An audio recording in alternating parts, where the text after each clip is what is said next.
When I was kicked out for being pregnant, I left without saying a word. 10 years later, I returned as the owner of $1 million app. My mother fainted when she saw my name in the paper.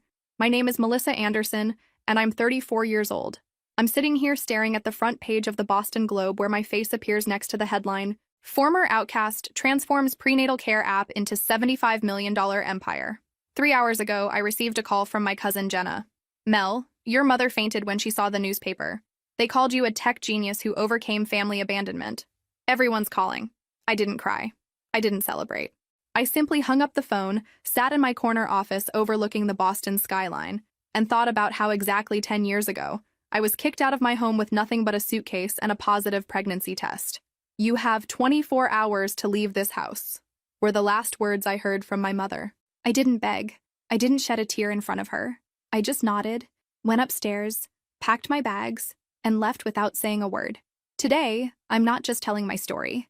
I'm sharing a lesson about building something from nothing when the people who are supposed to love you unconditionally turn their backs on you. Where are you watching from today? Drop your location in the comments below and hit that like and subscribe button if you've ever felt rejected by the people who should have protected you. You'll definitely want to stick around for what happened next. I was always the misfit daughter in the Anderson family. While my sister Rebecca excelled as the perfect girl, homecoming queen, Yale graduate with honors, married to a doctor by 24, I was the sister who questioned everything, from religion to the gender expectations my conservative parents imposed. My father, a respected cardiac surgeon, and my mother, president of the PTA and local charity league, maintained a flawless image in our upper-class community in Newton, Massachusetts. For them, appearances were everything. Rebecca followed the script perfectly, chose medicine as her career, married the son of family friends, settled in a mansion just 15 minutes from my parents' house. I, on the other hand, dropped out of law school in my second year to work at a tech startup.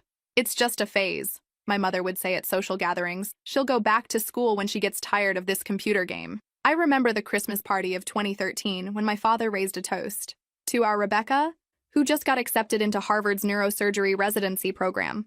Applause, champagne, extravagant gifts. When it was my turn to share news, I mentioned that my startup had secured its first significant funding. That's nice, dear, my mother responded, quickly changing the subject to the new car they had bought for Rebecca. Throughout my life, I accepted my position as second choice, always in the shadow of my perfect sister. Despite the unequal treatment, I still desperately tried to win my parents' approval. I attended every family event, offered to help with my mother's community projects, even accompanied my father to his golf games despite hating the sport. When Rebecca had her first child, I spent weeks helping with the baby, preparing meals, cleaning her house, while my mother just showed up to take pictures for Instagram. Good to see you making yourself useful, she commented. Maybe this will inspire you to start your own family the right way, with a husband first. In fact, I did have a relationship. Lucas was a programmer, and we worked together at the startup. He was brilliant, kind, and loved me for who I was.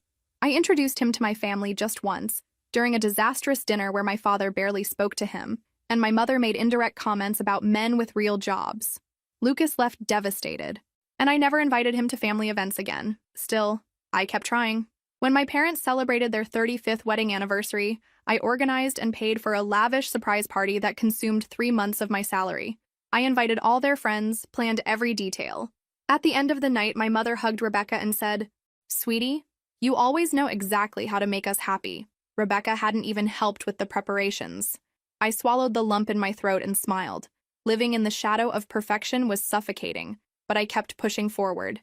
Every morning, I'd wake up and check the family group chat. Messages from my mother about Rebecca's latest achievement, invitations to events where I'd inevitably be compared to my sister.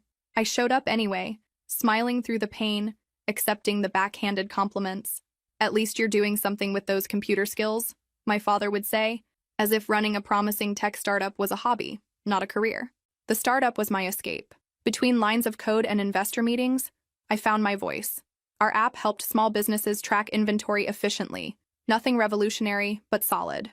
Lucas and I were more than colleagues by then. Late nights debugging turned into dinner dates, and soon we were inseparable.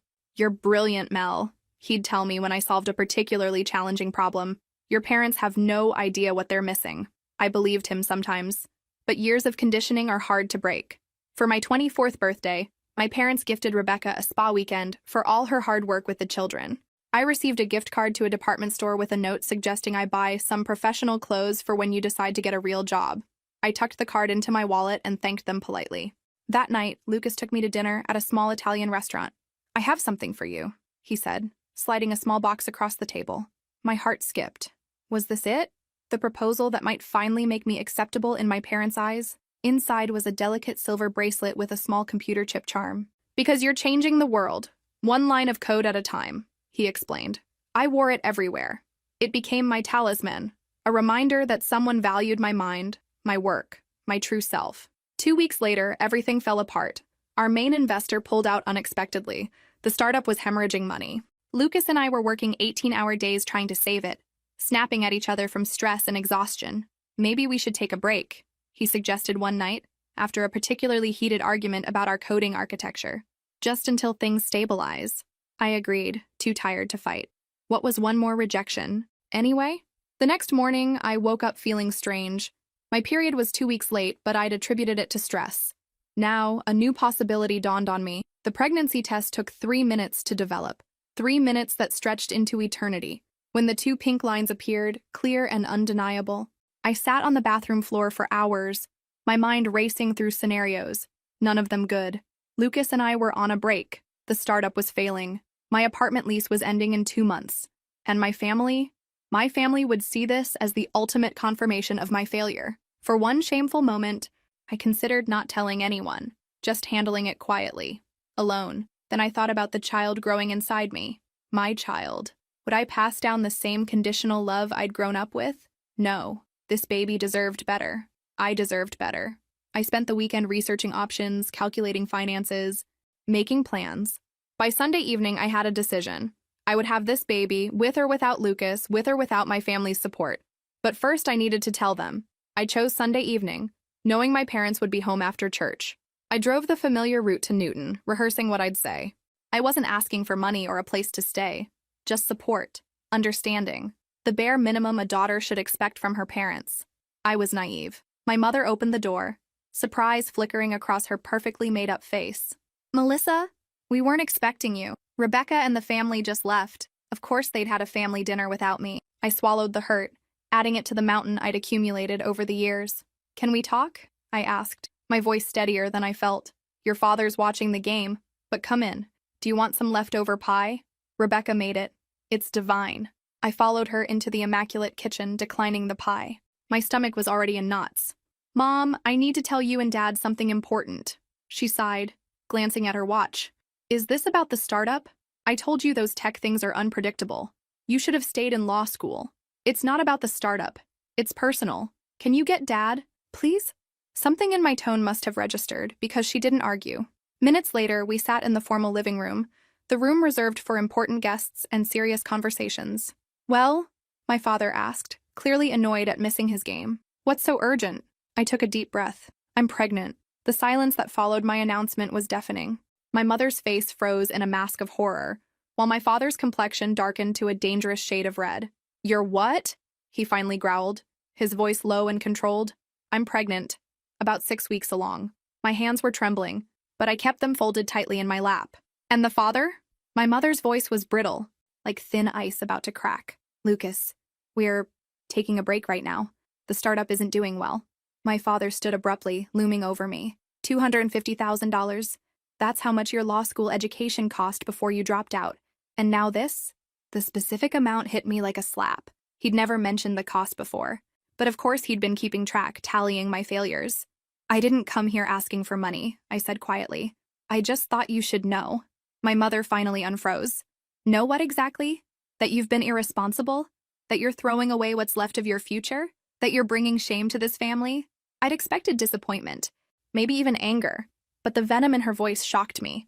"I'm keeping the baby," I stated, my resolve strengthening in the face of their reaction. "I've made my decision." "No," my father declared flatly. "No daughter of mine is going to be an unwed mother. What would people say? What would our friends at church think? I don't care what they think. This is my life, my body, my choice." My mother laughed, a cold, hollow sound. "Your choice? You've made nothing but poor choices. Dropping out of school, that ridiculous startup, and now this?" "The startup isn't ridiculous," I defended automatically. We've helped hundreds of small businesses. And where's all that success now? My father countered. Can you support a child on a failing business? Do you have any idea what children cost? I'll figure it out. I didn't come here for a lecture or for money. I thought maybe you'd want to be grandparents to this baby. My mother stood now too, both of them towering over me. Rebecca has given us 3 perfect grandchildren. Children born in wedlock, to parents who can provide for them properly. That's what family means. The unfairness of it all washed over me. 3 decades of never measuring up, of conditional love, of being the family disappointment. So what are you saying? I asked, already knowing the answer.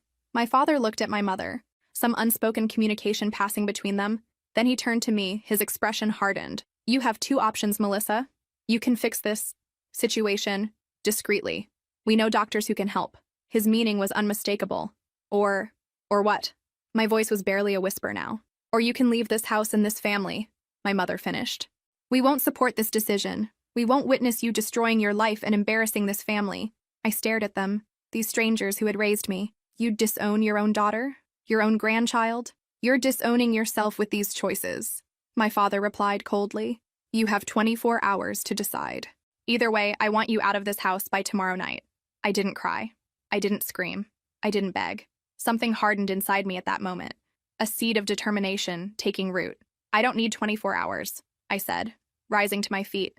I've made my choice. I walked past them, up the familiar stairs to my old bedroom, preserved like a museum exhibit of the dutiful daughter I'd never truly been. I didn't own much here anymore, just some old clothes and mementos. It took less than an hour to pack what mattered.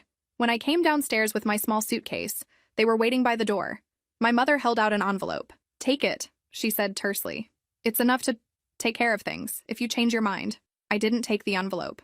I looked into their eyes one last time, searching for any flicker of love, any sign that they might relent.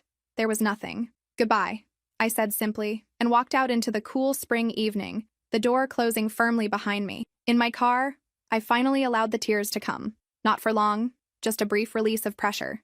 Then I wiped my eyes, started the engine, and drove away from the only home I'd ever known. I didn't know it then, but I was driving toward a future brighter than anything I could have imagined. Have you ever had a moment when you realized the people who should love you the most actually love you the least? Drop a heart in the comments if you've had to walk away from toxic family dynamics. I drove aimlessly for almost an hour, too shocked to form a coherent plan. Eventually, I found myself parked outside a small coffee shop, one of those independent places with mismatched furniture and local art on the walls. The kind of place where you could sit for hours with a single cup of tea. My hands shook as I dialed the number of the one person I thought might understand. Aunt Claire? My voice cracked. I need help. Claire was my mother's younger sister and the family black sheep. Single by choice, owner of a small bookstore, frequent traveler. My mother considered her a failure, but to me she was fascinating. I'll be on the next flight, was all she said after I explained what happened. That night, in my tiny apartment, I finally broke down completely. Claire held me while I sobbed, years of pent-up pain pouring out all at once. You know, Mel, she said while making tea in my minuscule kitchen, some families are toxic. Some people confuse control with love. You haven't done anything wrong by creating your own life or by being pregnant. But what now? I'm unemployed, pregnant, alone. Claire took my hands. First, you're not alone. Second, you have a brilliant mind they never appreciated. And third, she smiled, I have a spare apartment in Seattle. Come with me. Start over. Seattle? But my life here... What life, Mel? The one you built trying to please people who'll never accept you as you are? The truth in her words hit me like lightning. But what if I fail? What if you soar? She countered. That night, I made my decision. I wouldn't respond to my parents' ultimatum. I wouldn't beg. I wouldn't explain. I would simply leave. The following weeks passed in a blur. Claire returned with me to Boston to help pack up my apartment. I sold almost everything, keeping only essentials. My parents never called once. Rebecca sent a single text. Mom is devastated. I hope you're happy. I didn't respond. I contacted Lucas to inform him about the pregnancy. He seemed frightened, then resigned. I'm not ready to be a father, Mel. I'm sorry. He offered to pay for an abortion. When I explained I was keeping the baby, he signed parental rights waiver documents without hesitation. I considered seeking child support, but decided I preferred to raise my child completely on my own terms, without complicated connections to someone who clearly didn't want to be part of our lives. As for the startup, it closed its doors permanently a month after I left Boston. The inventory management app we'd worked so hard on became just another failed tech venture, our code and dreams lost in the digital graveyard. I learned this through a former colleague who emailed to check if I was okay after my sudden departure. I didn't reply. In Seattle, Claire's apartment was small, but welcoming, with a view of Puget Sound. "It's temporary," she explained, "just until you find your way." Besides hosting me, Claire offered me a fair-paying job at the bookstore, allowing me to save for my future plans. During those first months, as my belly grew, I fell into a routine of helping at her bookstore during the day and staying up late researching on my laptop. The idea for the app came naturally. As a single pregnant woman, I discovered existing resources for expectant mothers assumed a traditional family structure. Where were the apps for women like me? I started coding at night, building a prototype for a pregnancy app that offered not just medical tracking, but resources for single mothers, local community options, and legal advice for establishing parental rights and child support. When Sophia was born on a rainy November morning, I had a working prototype and a business plan. I held my daughter in my arms and promised her, "We're going to build something important together, something that will help other women like us." Claire took a photo of us in that moment. Years later, that photo would become part of the origin story of Birthright, my app that revolutionized prenatal care. But at that moment, we were just an exhausted mother, a newborn baby, and an idea that might change everything. If you've ever had to completely reinvent yourself, type "new beginning" in the comments. I want to know if you too found your strength in your darkest moments. The first 2 years were the hardest. I worked at the bookstore during the day, cared for Sophia at night, and developed the app in the hours I could steal between diapers and feedings. Aunt Claire was my guardian angel, watching Sophia when I needed a few uninterrupted hours to code. 6 months after Sophia's birth, I secured a spot in a Seattle startup accelerator focused on women entrepreneurs. My pitch about Birthright, now a beta app with 500 local users, impressed investors enough to secure initial funding of $150,000. It was the first moment I felt that maybe, just maybe, everything would work out. With the funding, I hired 2 programmers to help refine the app. I couldn't have built Birthright alone. The technical challenges were too complex for one sleep-deprived new mother. My background gave me enough knowledge to create the initial prototype, but these experienced developers helped transform my vision into a robust platform. One of them, Maya, became particularly invested in the project, as her sister had recently become a single mother. I moved into a small 2-bedroom apartment near Claire's bookstore. I established a routine that allowed me to be both mother and CEO, waking at 5 a.m. to work before Sophia stirred, taking her to daycare 3 times a week, working frantically until pickup time, then spending our evenings together. Our big break came when a major business magazine put us on their startups to watch list, leading to an exponential increase in users and investor interest. Within months, our app had grown from a few thousand to tens of thousands of users. At no point did I attempt to contact my family. In the beginning, I obsessively checked my phone, hoping for a message, a call, any sign they missed me. Eventually, that habit faded. Through Claire, I received occasional updates. Rebecca had 2 more children. My parents renovated the house. Life continued without me. On Sophia's 3rd birthday, I made a decision. I would no longer be defined by my family's rejection. From now on, I would look only forward. That night, after putting Sophia to bed, I sat in my small makeshift office and wrote a letter to my parents. It wasn't a letter of reconciliation or anger. It was a letter of farewell to people I would never again allow to hurt me. I never sent it, but the act of writing it was liberating. The next day, I pitched Birthright to a group of San Francisco venture capitalists. I walked out with a $2 million investment and the determination to turn my small startup into something extraordinary. As Birthright grew, so did my confidence. I hired a diverse team of women who understood our mission, many of them single mothers themselves. We expanded the app's features based on real user feedback, adding telemedicine options, virtual support groups, and even a financial planning module specifically designed for single-parent households. By Sophia's 5th birthday, we had offices in Seattle and San Francisco, over 50 employees, and more than 500,000 active users across the country. I bought our first real home, a 3-bedroom house with a small garden where Sophia could play. It wasn't a mansion in Newton, but it was ours, paid for with my success. I dated occasionally, but nothing serious. Between raising Sophia and running Birthright, there wasn't much time for relationships. Besides, I'd learned to be cautious with my heart. Sophia was thriving, a bright, curious child who loved books and puzzles. She had Claire's adventurous spirit, and people said, my determination. When she asked about her father, I told her the truth in age-appropriate ways. When she asked about my parents, I simply said they lived far away and weren't able to be part of our lives. Are they mean people? She asked once, her 5-year-old logic cutting straight to the point. No, sweetie, I replied after careful consideration. They just have very strict ideas about how people should live their lives. And I chose a different path. I like our path, she declared, hugging me fiercely. Me too, baby. Me too. One ordinary Tuesday, everything changed again. I was reviewing quarterly reports in my office when my assistant knocked. There's a call for you. Someone named Rebecca Anderson. She says she's your sister. 7 years of silence. And now this. My hands trembled slightly as I picked up the phone. Mel? Her voice was exactly as I remembered. It's been a long time. Yes, I replied, unsure what else to say. I saw an article about you in Business Insider. Your app. It's impressive. Really impressive. Thank you. An awkward pause followed. Then she said, Mom and Dad saw it too. My heart raced. And? They want to see you and meet Sophia. Another pause. We all do. I closed my eyes, memories flooding back. The Christmas parties where I was invisible.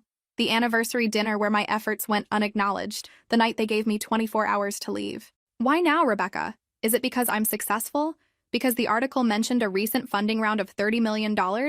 That's not fair, she protested. They're getting older. They've had time to think. People can change, Mel. Can they? I wondered. Or do they just adapt their tactics when their old ones stop working? I need time to think about this, I finally said. And I need to consider what's best for Sophia. Of course, Rebecca replied. Just don't wait too long. Life is short, Mel. After hanging up, I sat motionless, staring out at the Seattle skyline. Was I ready to let them back into my life? More importantly, was I ready to let them into Sophia's? 3 weeks passed before I responded to Rebecca's call. 3 weeks of internal debates, sleepless nights, and long conversations with Claire.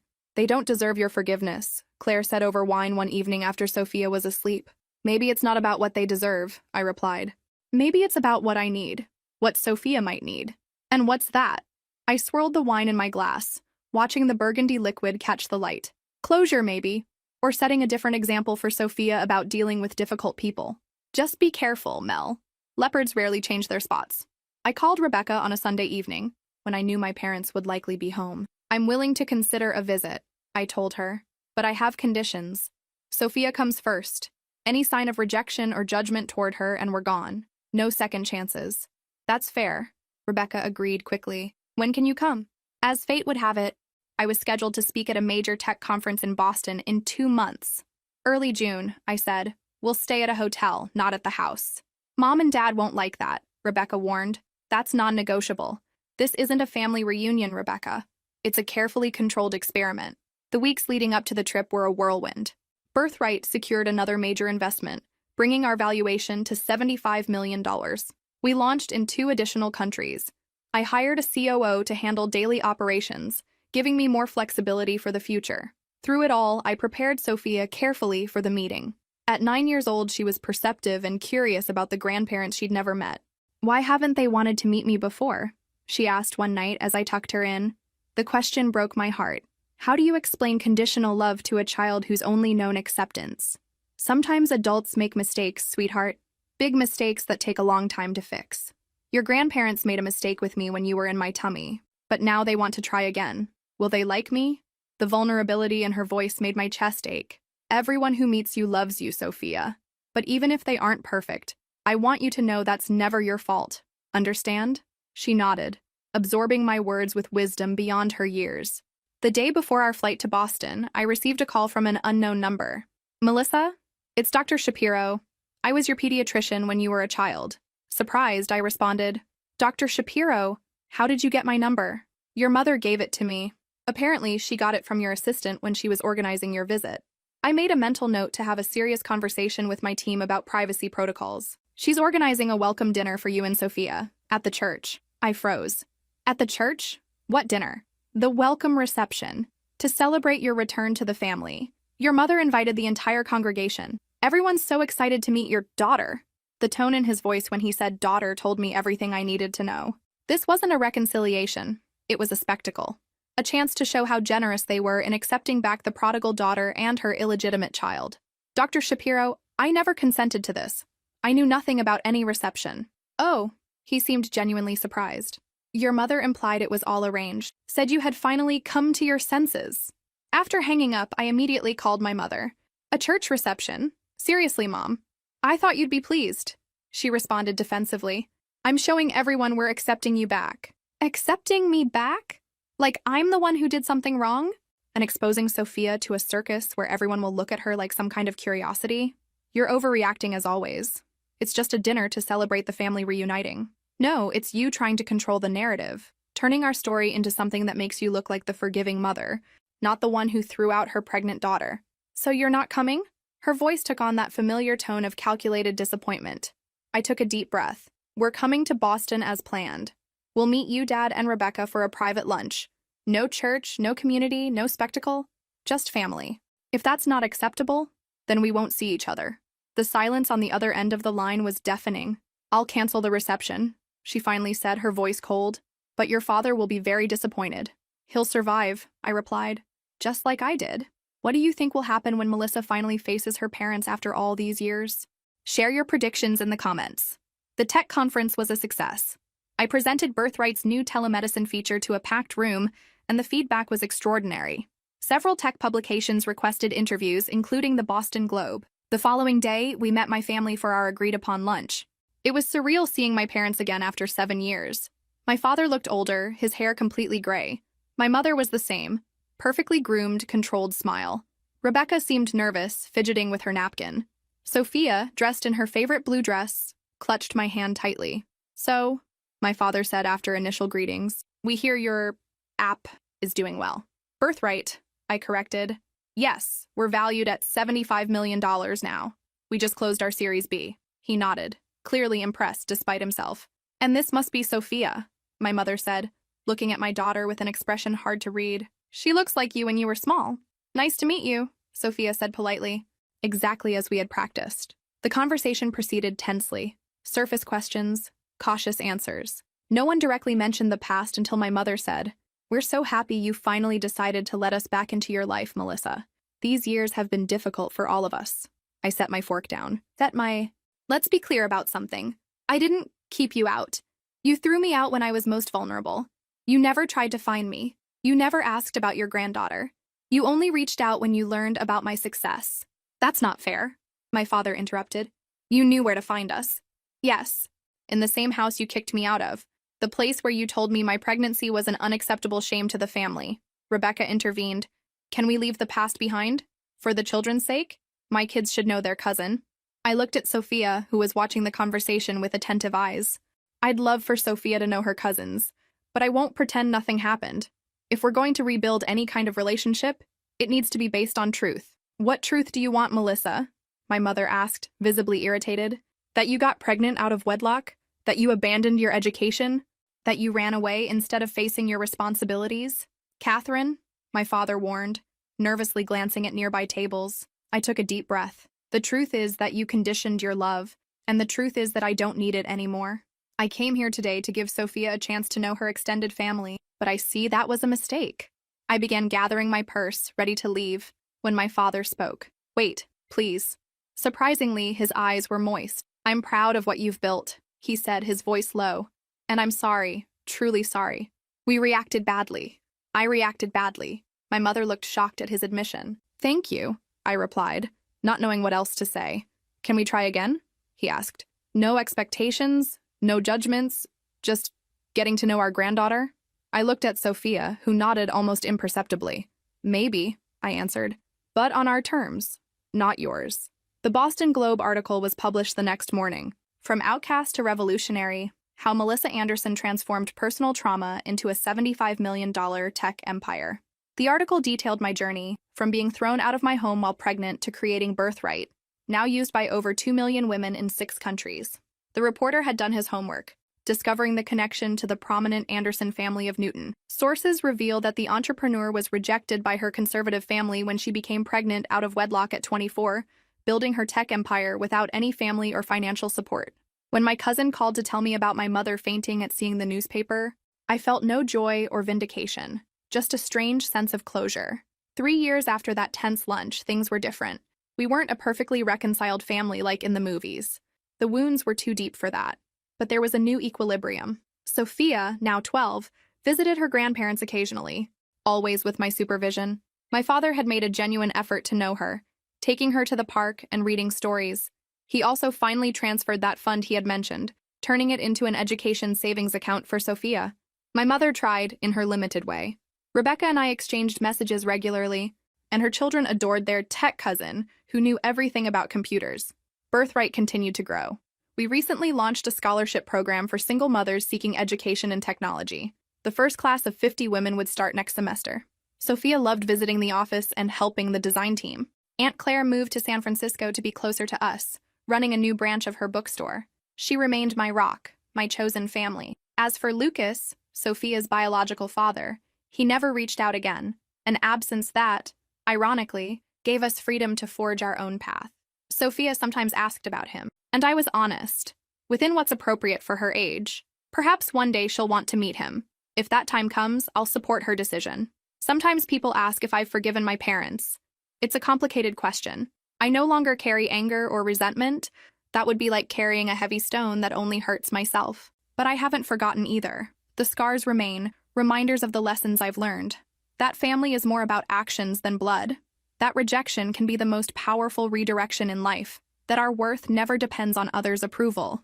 That sometimes we need to lose everything to discover our true strength. If you're watching this and going through your own moment of rejection or crisis, remember, your story doesn't end at the hardest chapter.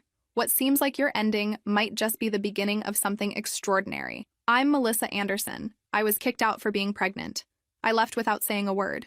And 10 years later, I returned not just as a survivor, but as the creator of something that's helping millions of women write their own redemption stories. Sometimes, the best revenge isn't revenge at all. It's simply living well and on your own terms. If this story resonated with you, make sure to like and subscribe for more stories of resilience and transformation. Where are you watching from? Let me know in the comments below. 6 months after the Boston Globe article, my phone rang with an unexpected call. It was my father. "Melissa, I'd like to visit you and Sophia in San Francisco. Just me. No mother, no Rebecca. Just a grandfather wanting to know his granddaughter better." I hesitated, caught off guard by the request. After our cautious lunch in Boston, we'd maintained minimal contact, holiday calls, occasional photos sent through Rebecca. Nothing substantial. "What does Mom think about this?" A pause. "She doesn't know I'm calling. Things have been strained since the article. Since I apologized to you." Interesting. I never imagined my father breaking ranks with my mother. In 34 years, I'd never seen it happen. "Why now, Dad?" His voice softened in a way I'd rarely heard. "I'm 68 years old, Melissa.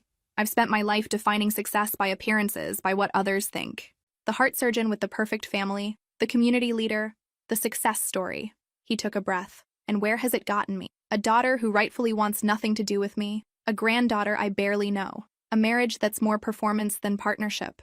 I remained silent, letting his words sink in. "The article, seeing everything written out like that, what we did to you, how you succeeded despite us, not because of us. It forced me to face some hard truths. I thought of Sophia, now playing in the garden of our San Francisco home. She deserved to know her grandfather. The real man, not the perfectionist surgeon who'd rejected her mother. "You can visit for a weekend," I finally said. "But we're not erasing the past, Dad. And if this is some attempt to bring me back into the fold on Mom's terms—" "It's not," he interrupted. "I promise you that." 2 weeks later, my father arrived. He seemed smaller somehow, less imposing than the towering figure of my childhood. He brought Sophia a telescope, for a girl who's already reaching for the stars. And me, surprisingly, a flash drive. "What's this?" I asked that evening after Sophia had gone to bed. "Every photo I could find of you growing up. School plays, science fairs, birthdays. I thought Sophia might want to see her mother as a child." He hesitated.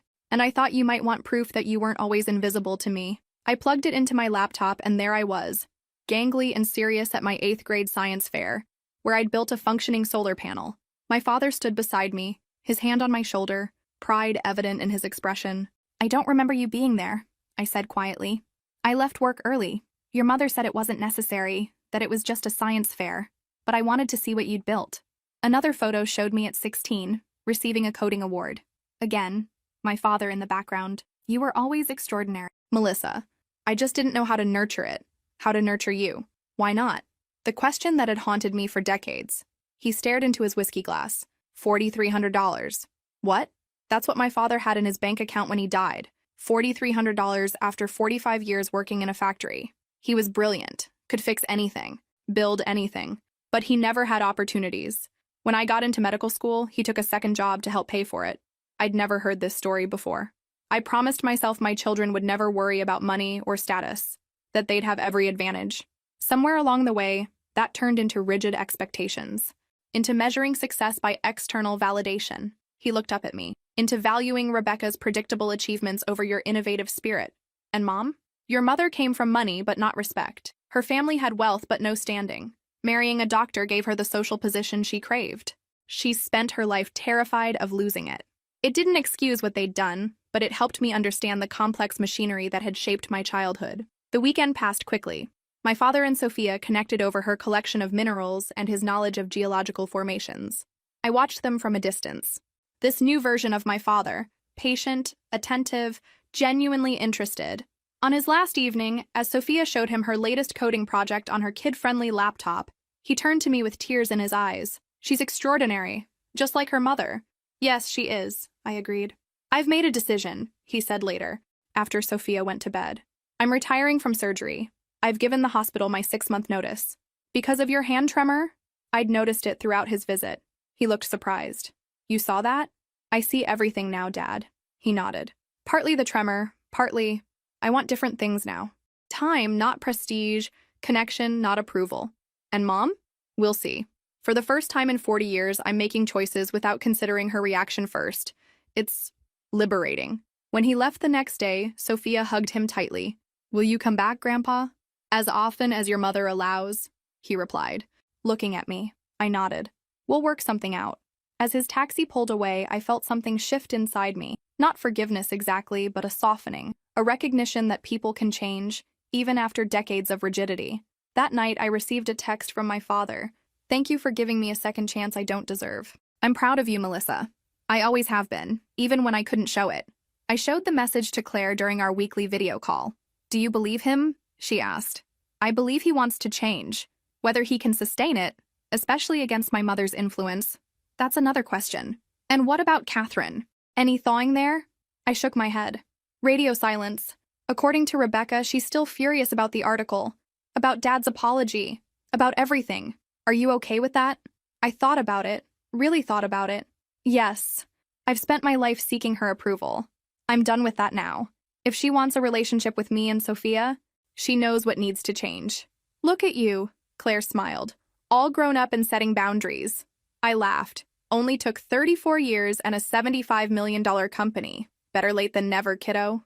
3 months after my father's visit, Birthright reached a major milestone. 5 million active users worldwide. We celebrated with champagne in the office and ice cream with Sophia at home. That same week, I received a formal-looking envelope from Boston. Thick cream paper, my parents' embossed return address. Inside was an invitation to Rebecca's 40th birthday celebration, a gala event at the Newton Country Club. Black tie, 3 weeks away. A handwritten note from Rebecca was tucked inside. It wouldn't be complete without you and Sophia. Please come. Mom promises to behave.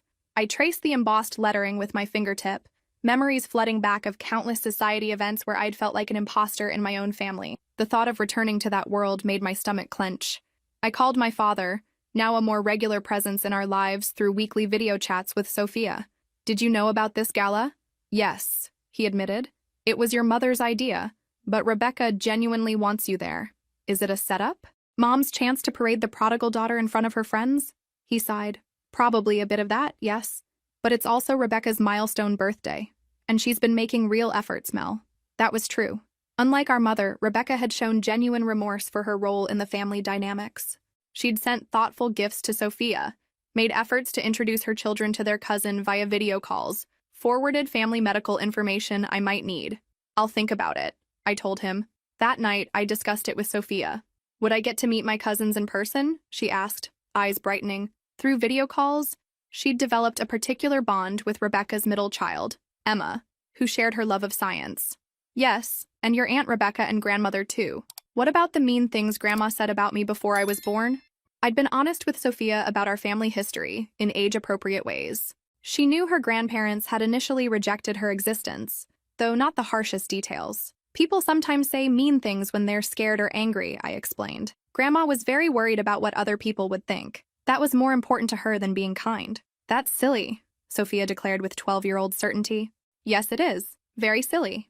I think we should go, she decided. I want to meet Emma, and I want to wear a fancy dress. I smiled at her simple reasoning. We'll see. After putting Sophia to bed, I called Claire for her perspective. You've been keeping them at arm's length on your terms, she pointed out. Maybe it's time to see if you can exist in their world on your terms. What if nothing's changed? What if it's just another opportunity for them to make me feel inadequate? Then you leave, Claire said simply. You're not that powerless girl anymore, Mel. You're a successful CEO, a mother, a woman who built an empire from nothing. You can handle a country club gala. 2 days later, I RSVP'd yes for myself and Sophia. I booked first-class tickets to Boston and reserved a suite at the Four Seasons. Not to impress anyone, but because I deserved comfort. And Sophia deserved a treat. The night of the gala arrived crisp and clear. Sophia twirled in her midnight blue dress with tiny silver stars embroidered on the skirt. Like the night sky, Mommy, while I opted for a sleek black column dress that projected simple elegance. No flashy jewelry, no designer labels on display. Just quiet confidence. As our car approached the country club, I felt a familiar tightness in my chest. The same anxiety I'd experienced at countless family events where I never quite measured up. You okay, Mommy? Sophia asked, noticing my expression. I squeezed her hand. Just a little nervous. Sometimes when I'm with Grandma and her friends, I feel like I'm still a little girl. Sophia looked at me seriously. But you're not. You're my mommy. And you make the best app in the world. I laughed, tension breaking. Well, when you put it that way. The country club hadn't changed. Same manicured lawns, same colonial architecture, same understated wealth. As we walked in, heads turned. I heard whispers. That's Catherine's other daughter, the tech one. Did you read that article? Rebecca rushed over immediately, enveloping me in a hug that felt surprisingly genuine. You came. I wasn't sure you would. Happy birthday, I said, handing her a small gift box containing a vintage brooch I'd found in a San Francisco antique shop, one that reminded me of something our grandmother had worn. And this must be Sophia. Rebecca knelt down. I'm your Aunt Rebecca. I'm so happy to finally meet you in person. Sophia, suddenly shy, managed a quiet happy birthday, before spotting her cousins across the room and perking up. Is that Emma? Rebecca smiled. Yes. She's been talking about meeting you all week. Want to go say hi? As Sophia ran off to meet her cousins, I braced myself for the inevitable encounter with my mother. I didn't have to wait long. Melissa. She air-kissed both my cheeks, keeping physical contact to a minimum. That dress is simple, but it suits you. 7 words, 2 backhanded compliments. Some things never change. Mother, you look well? She did. Expertly colored hair, designer dress, not a wrinkle in sight despite being in her mid-60s. I wasn't sure you'd come. You've been so independent these past years. Rebecca asked. I've always had time for people who genuinely want me in their lives. Her smile tightened almost imperceptibly. Well, everyone's been asking about you. The Boston Globe article made quite a splash in our circle. And there it was. The real reason for my invitation. Not reconciliation, but damage control. A chance to show her friends that the family rift had been mended, that she had magnanimously welcomed back her wayward daughter. I'm sure it did, I replied coolly. If you'll excuse me, I should check on Sophia. As I turned to walk away, she caught my arm. We're seated at the head table, of course. You and Sophia will be joining us. I gently removed her hand. Of course. The evening proceeded like a carefully choreographed dance. I made polite conversation with old family friends, answered questions about birthright, watched Sophia play with her cousins. My father, surprisingly, stayed by my side for much of the night, running interference when conversations became too probing or judgmental. During dinner, my mother tapped her glass for attention. We're so blessed to celebrate Rebecca's birthday with family and dear friends.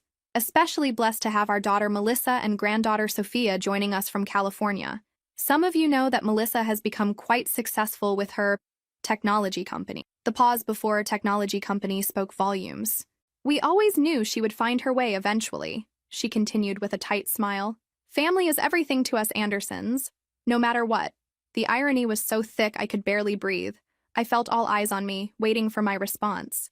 The old Melissa would have smiled politely, accepting the rewriting of history, the erasure of pain. But I wasn't that Melissa anymore. I raised my own glass. To Rebecca on her birthday, and to family, both the ones we're born into and the ones we choose. To second chances when they're earned. And to truth, without which love is just performance. A murmur rippled through the table. My mother's smile froze. My father reached under the table and squeezed my hand. Rebecca, ever the peacemaker, quickly steered the conversation to safer topics. But something had shifted. I'd claimed my narrative, refusing to let it be sanitized for public consumption. Later, as Sophia played with her cousins during dessert, my mother cornered me on the terrace. "That was unnecessary," she hissed. "This is Rebecca's night." "Which is why I didn't tell the full story," I replied evenly. "About being thrown out, about the years of silence, about you only reaching out when you saw my success in the press. You're determined to paint us as villains." "No, Mother. I'm determined to live in truth. If that makes you uncomfortable, perhaps you should examine why." She smoothed her already perfect hair, a nervous habit I remembered from childhood. "Your father has been different since your visit. Distant. Questioning everything. Is that what you wanted? To turn him against me after 40 years of marriage?" For the first time, I saw something new in her expression. Fear. Not of public opinion, but of losing control. Of losing my father. "I don't want to turn anyone against you. I just won't pretend anymore. For your sake, for mine, or for appearances. So what do you want? Melissa? What will it take to put this ugliness behind us?"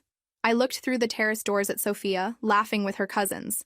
At my father, watching them with genuine joy. At Rebecca, who despite her flaws was trying to bridge our family's divides. "Acknowledgement," I said finally. "Not just privately, but within our family and your social circle. Acknowledgement that you and Dad made a cruel choice. That you valued appearances over your daughter and granddaughter. That's the starting point. And then, if I humiliate myself like that, then we start building something new. Not the old relationship where I constantly sought approval I never received. Something honest, something that makes space for who I actually am, not who you wished I was." She stared at me for a long moment. "You've changed." "Yes," I agreed. "That's what happens when you stop trying to please people who can't be pleased." Inside, the band began playing for Rebecca's first dance. My mother looked torn between continuing our conversation and maintaining appearances by being present for the moment. "Go," I said gently. "It's Rebecca's night." As she walked away, back straight, smile firmly in place, I wondered if anything I'd said had penetrated decades of carefully constructed facades. I doubted it. But for the first time, I realized it didn't matter. I no longer needed her to change to be whole myself. The morning after Rebecca's gala, I took Sophia to the Boston Children's Museum, a deliberate choice to create a positive memory in a city that held so much pain for me. Watching her explore exhibits with unbridled enthusiasm, I marveled at her resilience, her openness to joy despite the complicated family dynamics swirling around her. My phone buzzed with a text from my father. "Breakfast tomorrow before your flight? Just the three of us." I replied with a simple, "yes," then pocketed my phone and focused on Sophia's adventure through the museum's bubble room. The next morning, we met my father at a quiet cafe near our hotel.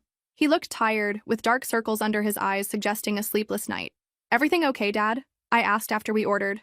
He managed a smile for Sophia, who was coloring the children's menu, before responding quietly. "Your mother and I had a long conversation after the gala. Several conversations, actually." Something in his tone made me sit up straighter. "About?" "Everything. The past. How we treated you. What happens next." He hesitated. "I told her I wasn't willing to pretend anymore either. That if she wanted to salvage any relationship with you and Sophia, she needed to face reality." "How did that go?" He gave a humorless laugh. "About as well as you'd expect. She accused me of betraying her, said I was rewriting history to assuage my guilt." Sophia looked up at the tension in his voice. I quickly suggested she explore the cafe's small bookshelf in the corner, within sight, but out of earshot. "I'm sorry," I said once she was browsing books. "I never intended to come between you and Mom." "You didn't," he replied firmly. "Decades of avoidance and performance did that. Your return just forced us to face what we've been ignoring." Our food arrived, momentarily pausing the conversation. When Sophia returned to the table, the discussion shifted to lighter topics.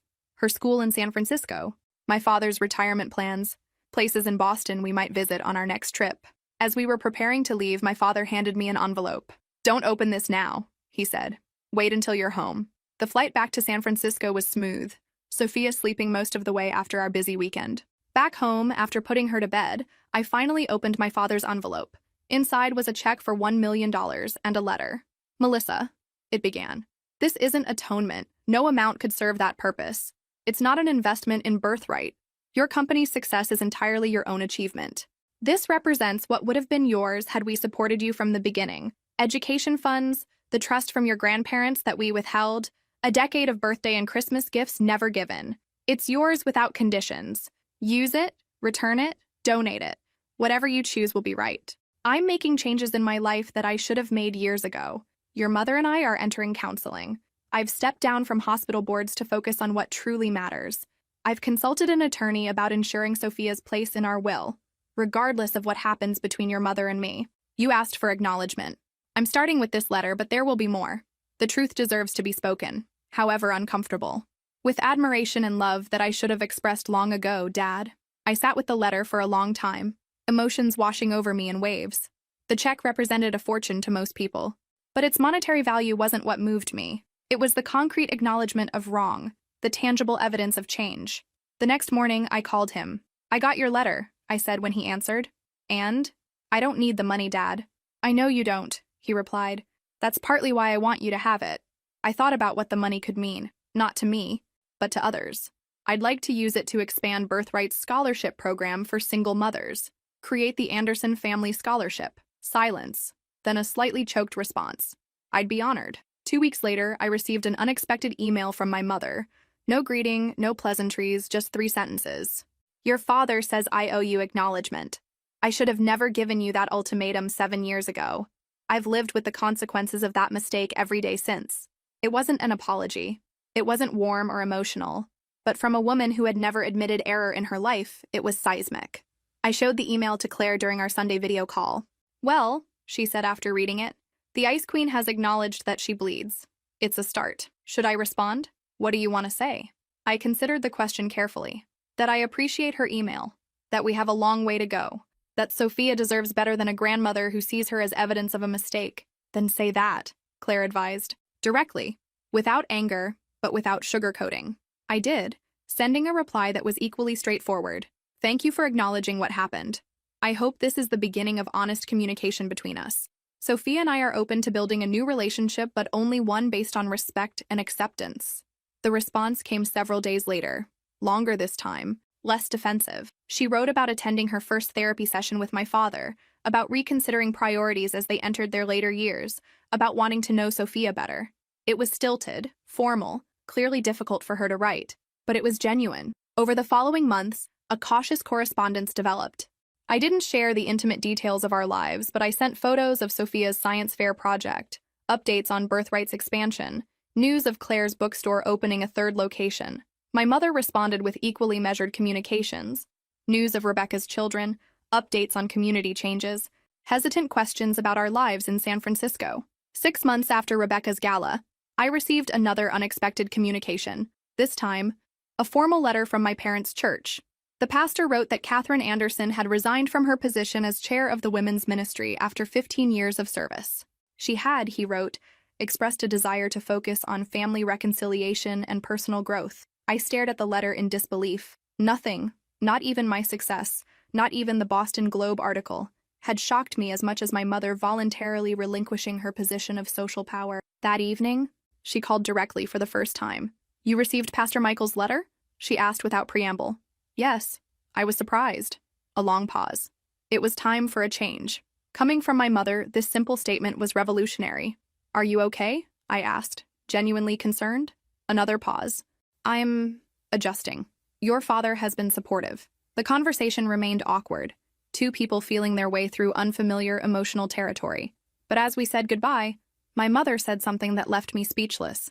I've been reading about your app, what you've built. It's remarkable. Melissa. From the woman who had once dismissed my tech career as playing with computers, this represented a fundamental shift. That night, I sat on my balcony overlooking San Francisco Bay, reflecting on the unexpected turns life can take. 10 years ago, I'd been thrown out of my family home, pregnant and alone. Today, I ran a company valued at nearly $100 million, raised a brilliant daughter, and was witnessing what had seemed impossible. My parents changing, growing, acknowledging their mistakes. The road ahead would still have bumps. My mother would never be warm and demonstrative. My father would always carry guilt. But something new was emerging from the ashes of our broken family. Something authentic, if imperfect. The next morning, I called a family meeting with Sophia and Claire. How would you feel about spending Christmas in Boston this year? I asked Sophia. Her eyes widened. With Grandpa and Grandma and Aunt Rebecca? Yes. All of them. She thought for a moment, serious as always when making important decisions. Will Grandma be nice to you? She's trying to be, I answered honestly. People can change, but it takes time. Sophia nodded sagely. We should give her a chance then. Everyone deserves a second chance. I looked at Claire, who shrugged with a smile. When did she get so wise? She has good examples, I replied, hugging them both. That evening I emailed my parents accepting their Christmas invitation, with one condition: Claire would be joining us. My chosen family and my birth family, finally converging. The response came within hours, a simple, "We look forward to welcoming all of you." No drama, no conditions, just acceptance. The journey wasn't over, but a new chapter had definitely begun. Ms. Anderson, they're ready for you. I smoothed my blazer and followed the assistant into the conference room where the hospital board waited. This wasn't just any hospital. It was Boston Memorial, where my father had spent his surgical career. 6 months after our Christmas visit, which had gone surprisingly well, with only minor tensions, I found myself back in Boston for a different purpose. Birthright had launched a new initiative, partnering with major hospitals to provide our premium services free to all expectant mothers, regardless of income or insurance status. Boston Memorial was our East Coast flagship partner. My father, now fully retired, had helped arrange the meeting, but wasn't present. This was my moment alone. "Good morning," I began, addressing the room of distinguished medical professionals. "Thank you for considering this partnership with Birthright." As I launched into my presentation, statistics on maternal health outcomes, testimonials from existing hospital partners, financial projections, I felt a surreal sense of coming full circle. Here I was, in my father's professional domain, being taken seriously not as Dr. Anderson's daughter, but as a successful CEO in my own right. The hospital's chief of obstetrics, Dr. Eleanor Chen, leaned forward. "Your focus on accessibility for single mothers and low-income families is particularly impressive, Ms. Anderson. What inspired that aspect of Birthright?" I paused, considering how personal to get. In business settings, I usually kept my origin story professional, focusing on market gaps rather than personal experience. But something about being in Boston, in this hospital where my father had worked, made me choose transparency. "I was a single mother myself," I replied. "When I was 24 and pregnant, I discovered that most pregnancy resources assumed a traditional support system, a partner, family help, financial stability. I had none of those things. I didn't mention being disowned, didn't need to. The business case was strong enough without personal drama. Birthright was born from that gap in the market. We've now helped over 6 million women navigate pregnancy and early parenthood, many of them in situations similar to mine." Dr. Chen nodded approvingly. "Well, your personal experience has translated into an exceptional resource. I think I speak for the board when I say we're excited about this partnership." After the meeting concluded successfully, I checked my phone to find several missed calls from my mother. Unusual, since our communication typically remained limited to scheduled calls and brief texts. "Mom, is everything okay?" I asked when she answered my call back. "Yes, fine," she replied, her voice tense. I heard you were presenting at Memorial today." "Ah, of course news would travel in their social circles." "Yes, we're launching a partnership program. It went well." A pause. "I wondered if you might have time for lunch while you're in town." This was unprecedented. My mother initiating an unplanned one-on-one meeting. "I have a flight at 4, I said carefully, "but I could do a quick lunch." We agreed to meet at a small cafe near the hospital. When I arrived, my mother was already seated, perfectly groomed as always, but somewhat subdued. "How was your presentation?" she asked after we ordered. "Successful. They're on board with the partnership." She nodded, fidgeting with her napkin, a nervous gesture I'd rarely seen from her. "Your father would be proud." "Is proud, I mean." "He helped arrange the meeting," I acknowledged. An uncomfortable silence fell between us. My mother broke it unexpectedly. "I drove past your old startup office yesterday. The building's been renovated. It's a tech incubator now." I raised an eyebrow, surprised she even knew where my old office had been. "I've been learning about your journey," she explained, seeing my expression. "The places in Boston that were part of your life before, the apartment you had when everything happened." "Why?" I asked simply. She stared into her coffee cup. "Your father and I have been doing this exercise in therapy, retracing steps, understanding impacts. He suggested I try to imagine your life then, what it was like for you. For perhaps the first time in my adult life, I saw my mother vulnerable, uncertain. It was hard," I said finally. "Being alone, being pregnant, starting over, but it made me stronger." "Yes," she agreed quietly. Clearly it did. Our food arrived, creating a natural pause. As we ate, my mother surprised me again. "The hospital board chairman's wife is in my garden club, Martha Stevens. She told me about your presentation. Said you were, and I quote, brilliant and commanding. I waited for the qualifier, the subtle diminishment that usually followed any praise from my mother. Instead, she added, I wasn't surprised to hear that. I nearly dropped my fork. You weren't? A faint smile touched her lips. Melissa, whatever our difficulties, I've never doubted your intelligence, your determination. Even when I disapproved of your choices, I recognized your capabilities. You never told me that. No, she agreed. I was too focused on what I thought you should be doing with those capabilities. We ate in silence for a few moments before she spoke again. I saw Sophia's science project video you sent. The solar system model with the motorized planets. Did she build that herself? Most of it. I helped with some of the wiring. She reminds me of you at that age. Always building things, always questioning how things work. Another pause. I should have encouraged that more. This was the closest my mother had ever come to expressing regret about my childhood, not just about throwing me out when I was pregnant. It's not too late to encourage Sophia, I offered. She looked up, surprise and something like hope in her expression. No, I suppose it isn't. As lunch concluded and we prepared to part ways, my mother reached into her purse and withdrew a small wrapped package. For Sophia, she explained. It's a book about women in science. I thought she might like it. I accepted the gift, touched by the thoughtfulness. It showed she was paying attention to who Sophia actually was, not who she might want her to be. Thank you. She'll love it. We walked together to the street where my Uber waited.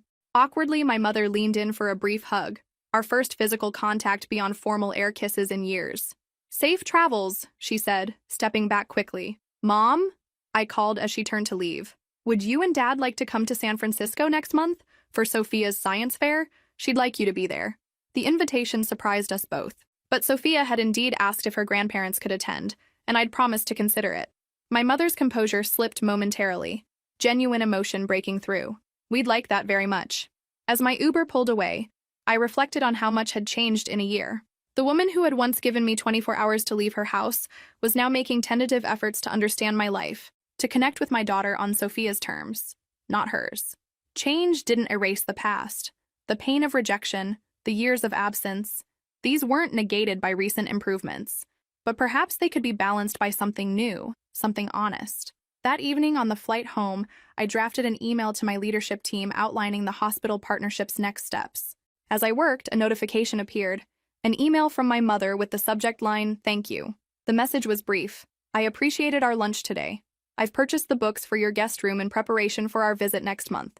Looking forward to seeing Sophia's science project in person. Attached was a receipt from a Boston bookstore, children's books about coding, space exploration, and women scientists. Books selected for who Sophia actually was, not who my mother might wish her to be. It was a small thing, but in the context of our relationship, it felt monumental. I thought about calling Claire to discuss these developments, but decided to wait until I was home. Some emotions were too complex to process at 30,000 feet. Instead, I opened my laptop's photo folder and found a recent picture of Sophia in our backyard, proudly displaying her science project. I set it as my desktop background, a reminder of what truly mattered.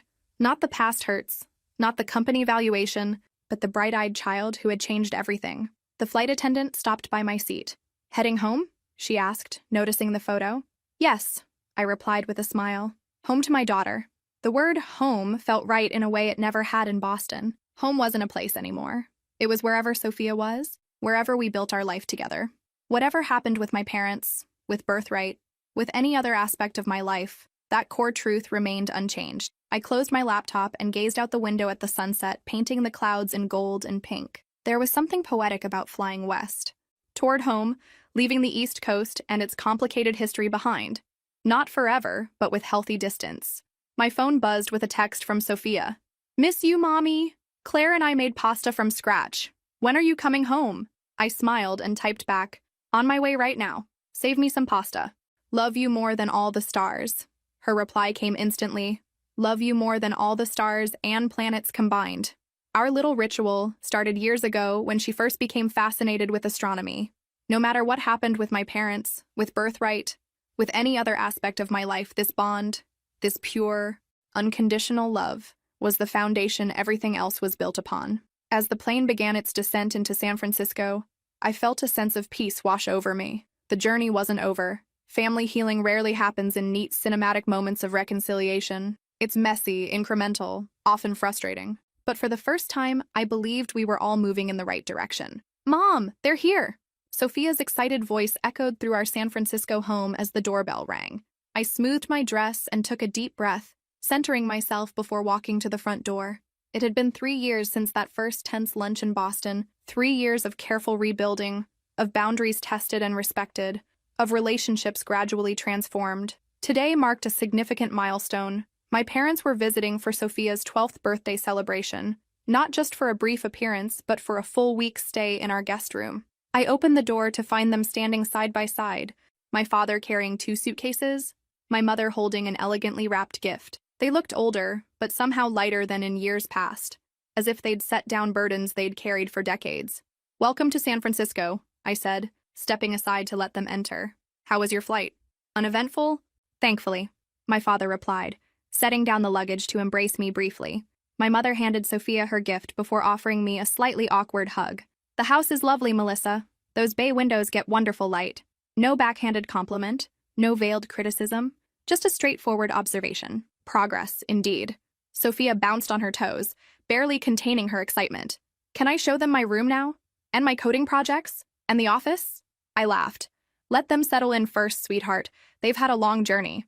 "Actually," my father interjected, "I'd love to see what you've been working on." "Sophia, just give me 5 minutes to freshen up." As my parents disappeared into the guest room, I squeezed Sophia's shoulder. "They brought you quite a large present." She shrugged. "The best present is that they came for a whole week this time." Her simple statement warmed my heart. Despite our complicated family history, Sophia had developed a genuine relationship with her grandparents over the past few years, different from the one they had with Rebecca's children, more tentative perhaps, but authentic in its own way. The week unfolded with surprising ease. My father, fully embracing retirement, spent hours with Sophia building a complex robotics kit they'd selected together. My mother, while still more reserved, made genuine efforts to connect, asking Sophia thoughtful questions about her interests, helping her plan the menu for her birthday party, even sitting through a marathon viewing of Sophia's favorite science fiction series without a single disparaging comment. On the third day, while Sophia was at school and my father was meeting an old colleague for lunch, my mother asked to see my office. "The Birthright headquarters," she clarified, "if that's permitted." "Of course," I replied, surprised by her interest.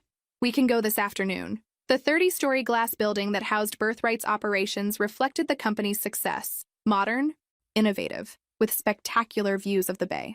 As we rode the elevator to the executive floor, I watched my mother taking it all in, her expression unreadable. "This is quite different from your old startup office," she finally commented. "Very different," I agreed. "We have over 300 employees now, offices in 6 countries."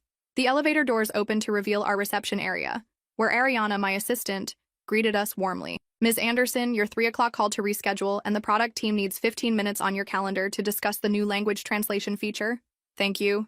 "Ariana, this is my mother, Catherine Anderson." If Ariana was surprised to meet the woman who had once disowned me, she didn't show it. "Wonderful to meet you, Mrs. Anderson. Can I get you anything? Coffee? Tea? Water would be lovely, thank you." As I led my mother through the office, introducing her to key team members and explaining various departments, I was struck by how surreal the moment felt. For years, these 2 parts of my life, family and birthright, had existed in separate universes. Now they were colliding in unexpected ways. In the large conference room, a wall displayed framed press coverage of Birthright's journey, including the Boston Globe article that had announced my success to my parents 3 years ago. My mother paused before it, reading the headline, "From Outcast to Revolutionary: How Melissa Anderson Transformed Personal Trauma into a $75 million Tech Empire." "You kept it," she observed quietly. "It was a turning point," I replied. "For the company. For me. For us." She nodded, moving along to examine other items in the room. Awards, recognitions, photos of Birthright-sponsored events. She stopped at a large photograph of me holding a newborn, surrounded by hospital staff. "Our 1,000th birth," I explained. "Baby Zoe in Chicago. Her mother used Birthright throughout her pregnancy." "And this?" She pointed to a framed certificate. "The Anderson Family Scholarship Program. We've helped over 300 single mothers complete their education while raising children." She touched the frame lightly. "Our name." "Yes. Thank you for that," she said simply, "for including us in something so important." We continued the tour, ending in my corner office with its panoramic view of the Golden Gate Bridge. My mother sat in one of the visitor chairs, looking not at the view, but at the collection of photos on my desk. Sophia at various ages, Claire at the opening of her newest bookstore, our small family at holidays and celebrations. "You've built something remarkable here, Melissa," she said finally.